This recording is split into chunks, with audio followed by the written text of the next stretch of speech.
Hello everyone, this is CyberEric with another video review. This is for Ninja Gaiden 4, and this is a gameplay review of the combat gameplay aspects of the game. We're going to go over some of the Ninja Gaiden 4 aspects. Obviously, it starts a new ninja and not the classic Ryu Hayabusa. But before I start, I wanted to remind people to like, comment, and subscribe. It helps the channel out. So alright, basic combat first. So basic combat, it's an action 3D action game, very classic developers, Platinum Games and Team Ninja. It's a basically fighting style royalty. And basically you're going to be having a lot of hacking and slashing, right? There's going to be some other things with different level design and things to do and upgrades, but I'll show that later. Basically you're going to be basically hacking and slashing here, pressing X button, right trigger using the Xbox controller to block. You're going to be able to charge your attacks, such as here for the ultimate technique attack.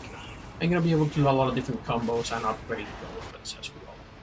The new thing with Ninja Gaiden 4 is this Bloodbind Ninjutsu or Blood Raven form, which basically means that when you press the left trigger, you're going to activate a new form for your weapons. In this case, you start with like dual blades, and when you press this left trigger, blood arch form, you basically it converts into like a giant blade that will let you break enemies guard, etc., and do additional combos. And you get to see there with flashing red attacks there.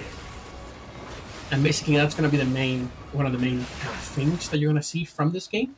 And that works with everything, including new weapons, such as here the Rapier Lance, where, for example, it's a weapon that basically has thrust attacks, but if you press the button, it becomes this like nice piercing circular thing, and it'll basically allow you to do different combos, keep enemies there. I actually like this weapon quite a lot.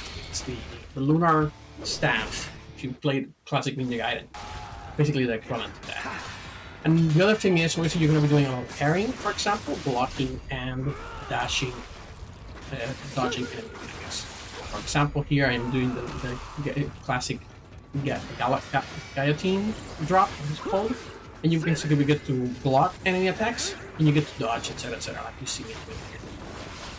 And that's going to be the basis of your combat. It is very high fluid. Oh, and just a heads up, if you think that this game is a little bit too difficult for you, there are difficulty settings. You can switch at any time. The other thing I wanted to show is also there's a little bit of stealth in the game, or sneaking around. It doesn't really work that well because basically as soon as you take an enemy out, every other enemy is going to be triggered. So basically it's like a one kill one enemy quick kind of thing, but you're not going to be able to sneak around Metal Gear Solid stuff. But again, you're here for the hacking and slashing. There's also platforming, a little bit of platforming here and there, a little bit of moving the map. Finding different items. You're gonna have this Raven Claw, I think it's what it's called, and this Hook Claw basically that lets you move around the map, etc., right? And you're gonna be able to find different secrets around the level, different items such as a life elixir here, and that's will basically be items to help you heal up. And by the way, here's a nice little glitch that I later found here. But for the most part, the game runs pretty well. I am playing this on Xbox Series X. So upgrades. Upgrades, one of the things the game gives you is basically the ability to basically earn coins or weapon XP.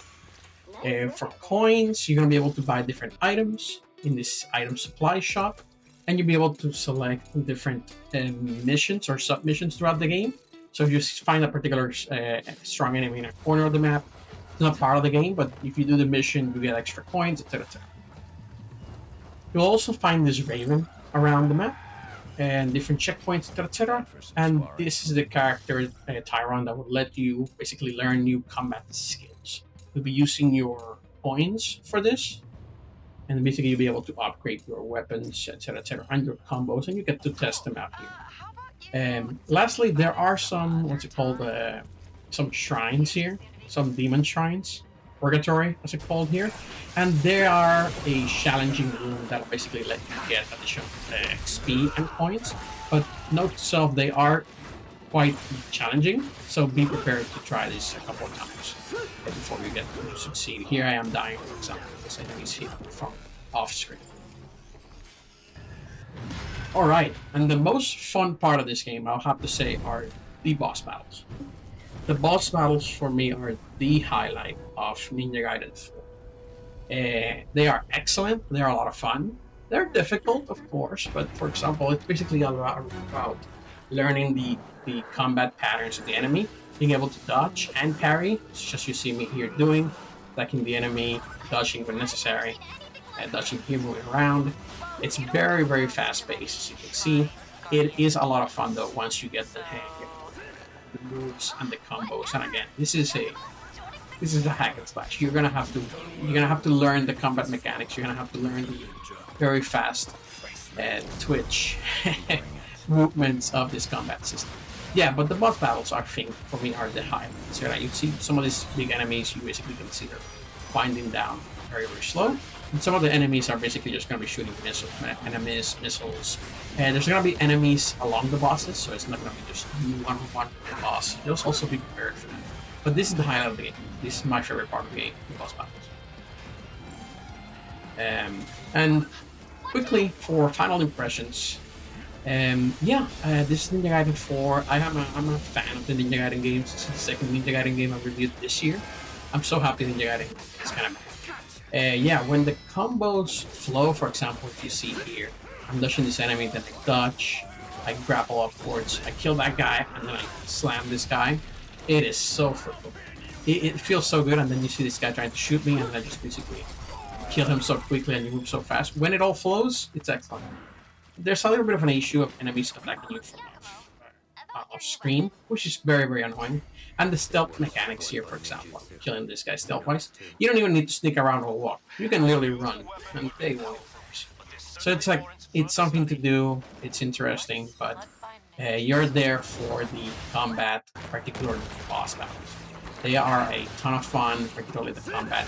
It gets a little bit repetitive. When you go into a room, it's an empty room, big arena, you know there's going to be enemies there. Then you go to the next room, enemies there.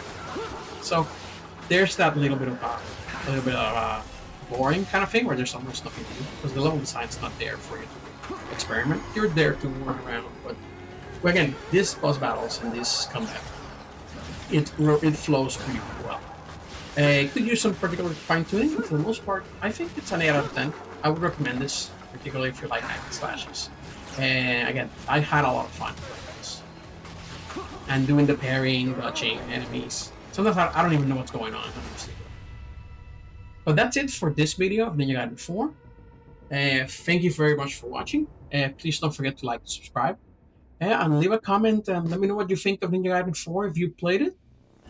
And that's it for today, for this video. And as always, have a good one, everyone.